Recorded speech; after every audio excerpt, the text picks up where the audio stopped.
ಚಿಕ್ಕ ಮಕ್ಕಳನ್ನು ಕರ್ಕೊಂಡೋಗಿ ಕಣ್ಣು ಕಿತ್ತು ಕೈಕಾಲು ವಕ್ರವಾಗಿಸಿ ದುಡ್ಡಿಗಾಗಿ ರಸ್ತೆಯಲ್ಲಿ ಬಿಡುತ್ತಾರೆ. ಎಂಥ ಕ್ರೂರ ಮನುಷ್ಯರು! ಗಂಡ ಕುಡ್ಕೊಂಡು ಬಂದು ಹೆಂಡತಿಗೆ ಹೊಡೆದು ಬಡಿದು ತಿನ್ನಲು ಕೊಡದೆ ಕಾಟ ಕೊಡ್ತಾನೆ. ಎಂಥ ಕ್ರೂರ ಮನುಷ್ಯ! ಸ್ಕೂಲಿಗೆ ಸೇರಿಸದೆ ತಮ್ಮದೇ ಸ್ವಂತ ಮಕ್ಕಳನ್ನು ಬೇರೆ ಕಡೆ ಕೆಲಸಕ್ಕೆ ಕಳಿಸಿ ಅನಂತರವೂ ಹೊಟ್ಟೆಗೆ ಸರಿಯಾಗಿ ಅನ್ನ ಹಾಕೋದಿಲ್ಲ ಹೆತ್ತವರು. ದುಷ್ಟರು! ಅತ್ತೆ ಮಾವ ಸೇರಿ ಸೊಸೆ ಮೇಲೆ ಸೀಮೆಎಣ್ಣೆ ಸುರಿದು ಸಾಯಿಸಲು ನೋಡಿದ್ರು. ತುಂಬ ಕೆಟ್ಟವರು ಅಲ್ವಾ? ನ್ಯೂಸ್ ನೋಡಿ ಅವರೆಲ್ಲ ಕ್ರೂರ.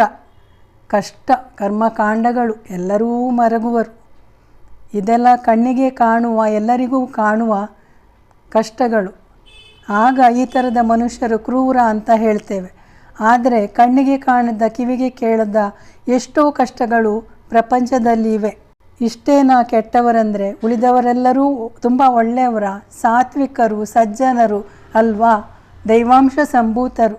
ನಿಮಗೆ ಗೊತ್ತಿರಬಹುದು, ನಿಮ್ಮ ಬಂಧುಗಳಲ್ಲಿ ಯಾರಾದರೂ ಒಳ್ಳೆಯವರು ಅಂತ ನಿಮಗೆ ಗೊತ್ತಿರಬೇಕಲ್ವಾ? ನಿಮ್ಮ ಆಫೀಸ್ನಲ್ಲಿ ಎಷ್ಟು ಜನ ಒಳ್ಳೆಯವರಿದ್ದಾರಂತ, ನಿಮಗೆ ಏನೇನು ಕಾಟ ಕೊಡ್ತಾರಂತ, ಹಾಗಂತ ಬಿಸಿ ತುಪ್ಪ ಹೇಳುವ ಹಾಗಿಲ್ಲ. ಇದರಲ್ಲಿ ಅವರ ಸ್ವಾರ್ಥ ಎಷ್ಟಿದೆ, ಯಾವ ಕಾರಣಕ್ಕೆ ಇಷ್ಟೆಲ್ಲ ಮಾಡ್ತಾರಂತ ತಿಳ್ಕೊಂಡ್ರೆ ಒಳ್ಳೆಯದು.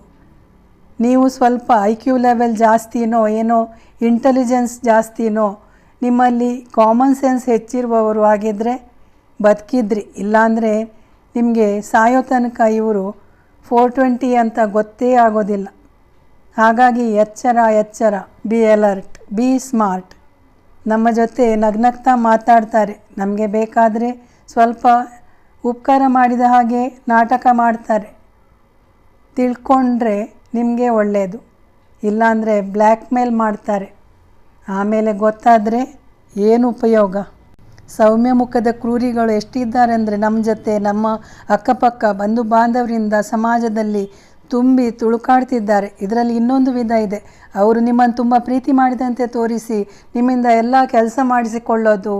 ನೀವು ಅವರಿಗೋಸ್ಕರ ಎಷ್ಟು ಹಣ ಪೋಲು ಮಾಡಿದ್ದೀರಂತ ನಿಮಗೆ ಗೊತ್ತೇ ಆಗೋದಿಲ್ಲ. ನೀವು ಎಷ್ಟು ಟೈಮ್ ವೇಸ್ಟ್ ಮಾಡಿದ್ದೀರಿ ಜೀವನದಲ್ಲಿ ಗೊತ್ತಾದರೆ ಶಾಕ್ ಆಗ್ತೀರಿ. ಎಷ್ಟು ಎನರ್ಜಿ ವೇಸ್ಟ್ ಆಯಿತು ಅಂತ ಪಶ್ಚಾತ್ತಾಪ ಪಡೋಕ್ಕೂ ಎನರ್ಜಿ ಇರೋದಿಲ್ಲ. ಇದು ಬಾಯ್ ಫ್ರೆಂಡ್ ಗರ್ಲ್ ಫ್ರೆಂಡ್ ಕತೆ ಅಲ್ಲ. ಇದು ಸಾಮಾನ್ಯ ಜೊತೆಗೆ ಬಾಳುವ ಮನುಷ್ಯರ ಕತೆ. ಬಂಧು ಬಾಂಧವರು ಇರ್ಬೋದು, ನೆರೆಹೊರೆಯವರು ಇರ್ಬೋದು, ಸೋ ಕಾಲ್ಡ್ ಫ್ರೆಂಡ್ಸ್ ಇರ್ಬೋದು. ನಿಜವಾದ ಪ್ರೀತಿ ಆದರೆ ಭದ್ರವಾಗಿ ಇಟ್ಕೊಳ್ಳಿ, ಆದರೆ ಫೇಕ್ ಆಗಿದ್ರೆ ಬೇಗ ತಿಳ್ಕೊಳ್ಳಿ ಅಂತ ಹೇಳಿದೆ. ಹರೇ ಕೃಷ್ಣ. ರಾಧೆ ರಾಧೆ.